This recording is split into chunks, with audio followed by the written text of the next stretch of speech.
Walang mababasa sa Biblia may Kristiyanong nanalangin kay Maria kahit isa. Wala niyan. Wala niyan. Kanino mananalangin? Mananalangin sa Diyos. Sa Diyos. Ayaw niyo ba ng totoo? Bakit galit na galit sa akin yung matanda?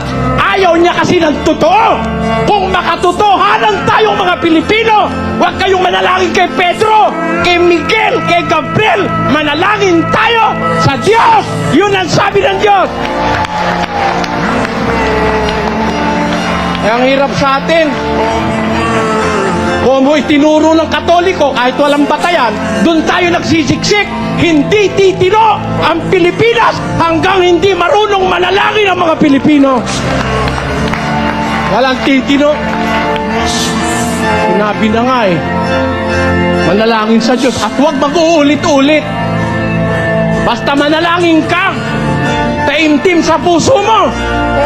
Kahit isang beses mo lang bigkasin, nauunawaan ka ng marunong sa lahat na Diyos. Amen?